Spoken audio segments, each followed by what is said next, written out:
और हार नहीं मानी ती जबरे दुखन से मैया कर डालो सबको सम्मान।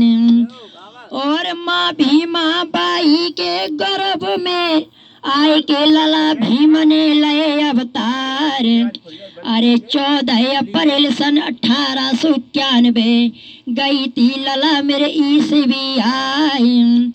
माँ भीमा बाई के गर्भ से लला भीम ने लय अवतार।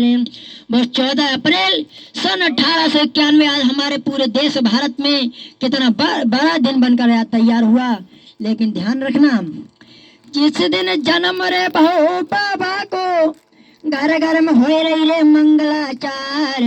और बजी बधाई है रे द्वारे पे तो वीरन ध्यान मेरे पिशर न जाए।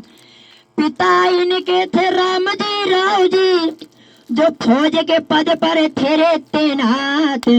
और जानने जन्म रे भो बाबा को तो वीरन सुन ले वो यार जब हमारे।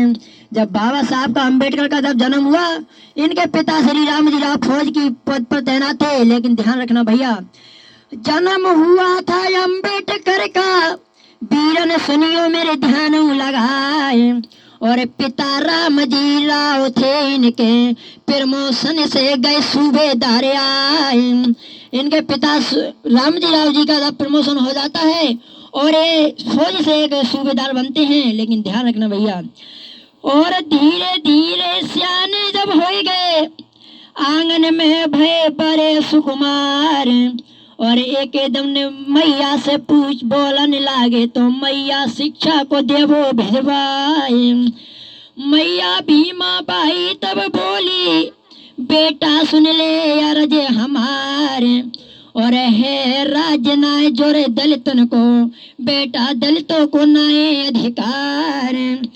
राम जी रावत तब बोलन लागे बेटा सुन ले यार जे हमारे।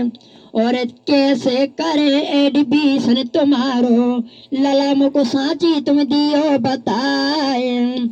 और जब एडमिशन कराने को अंबेडकर को संग ले चले ग्राम सितारा पहुंच गए।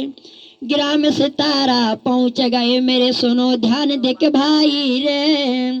और एडमिशन बाबा साहब को होएगा जब जाई रे। और लेकिन उन्हें अधिकार नहीं था, छुआछूत की बीमारी थी। और छुआछूत की बीमारी देखे बाबा रे मन में सुस्काई रे। और बाबा साहब मन में सोचे क्या भय और के जाए। और हम मनुष्य आए धरती पे लेकिन छुआछूत की है बीमारी। और कैसे पार लगे मेरी नैया बाबा सोच सोच रह जाए। लेकिन हारी हिम्मत नहीं बाबा।